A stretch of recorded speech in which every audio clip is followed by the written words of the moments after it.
Garrett Vaughn tore my proposal in half. In front of 32 executives. Like it was worthless trash. The silent conference room felt colder as everyone stared at me, waiting for me to break down. I had spent 6 exhausting months building that deal from scratch with endless sleepless nights. But Garrett laughed at the numbers before even reading the full vision behind the proposal. Pathetic work, he said while throwing the ripped papers across the glossy table. His smug smile made it clear he enjoyed humiliating people in public. My chest tightened with anger, embarrassment, and disbelief all at the same time. Yet instead of crying, I calmly stood up and thanked him for his time. The room fell silent because nobody expected me to walk away without arguing back. But I wasn't leaving defeated that day. I was leaving with a purpose. Outside in the underground parking lot, I sat inside my car for nearly an hour. The humiliation replayed in my mind while something inside me slowly transformed into determination. Garrett Vaughn was known as a ruthless billionaire with power across the entire industry. People praised his brilliance publicly, but privately many feared the darkness behind his success. Please subscribe and share our channel. We make powerful stories and videos for you every day. Your support helps us continue bringing unforgettable stories filled with emotion and justice. I worked as director of acquisitions for a smaller company trying to compete in the market. That's where I met Mira Costa, a brilliant engineer with revolutionary technology ideas. Mira wasn't motivated only by money or fame like most investors assumed about innovators. Her younger sister suffered from muscular dystrophy, and her invention was deeply personal to her. My proposal protected Mira's ownership while funding her research for the next 5 years. It was designed to help people while still building a profitable future for everyone involved. Garrett never cared enough to understand any of that before mocking my work publicly. He judged everything from the first page and dismissed the entire idea without hesitation.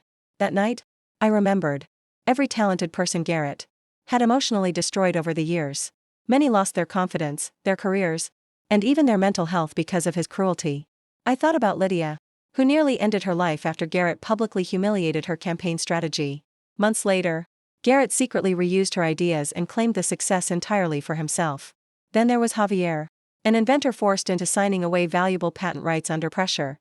A week later, Garrett fired him anyway and erased his contribution from company records. I decided then that I didn't want revenge built on violence or hatred or chaos. I wanted justice that exposed the truth and stopped Garrett from hurting more innocent people. The next morning, I called Mira and told her everything that happened during the meeting. Surprisingly, she wasn't shocked because Garrett had threatened her months earlier behind closed doors. Garrett warned Mira that powerful connections could destroy her reputation if she refused his partnership offer. He hinted that regulators might suddenly question the safety of her technology systems. Hearing that changed everything because this situation became far bigger than my humiliation alone. It became a fight against a dangerous man abusing power to control talented people. Over the next 2 weeks, I quietly contacted people Garrett had damaged in the past. To my surprise, many were waiting for someone brave enough to finally challenge him.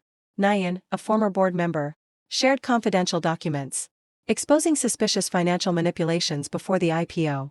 The numbers painted a disturbing picture of fraud hidden beneath polished investor presentations.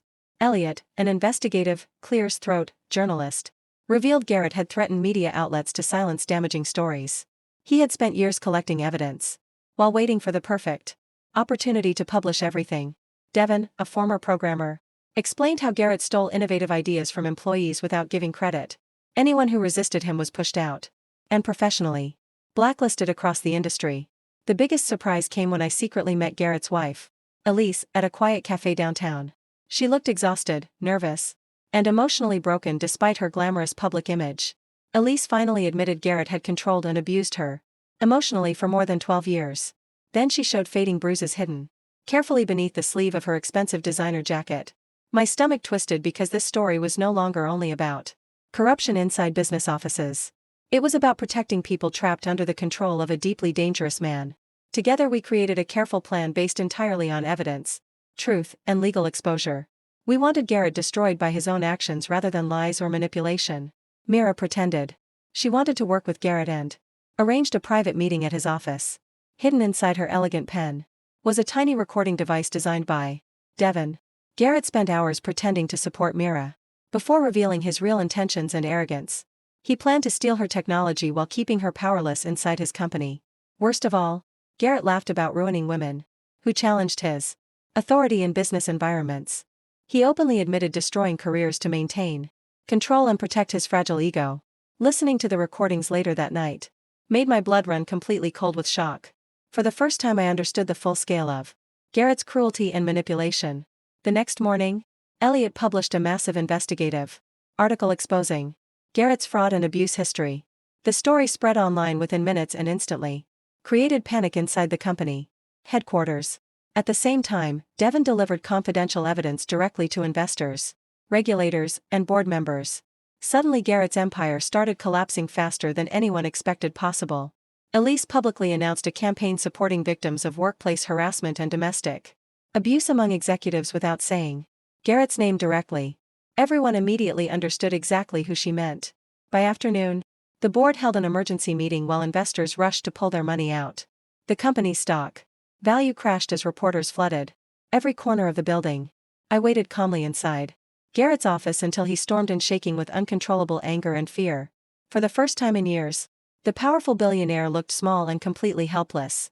Garrett demanded to know why I destroyed his life over one rejected proposal from months earlier. I told him this wasn't about rejection. It was about justice for every person he harmed. Within days, Garrett lost his position, faced criminal investigations, and watched his reputation completely collapse forever.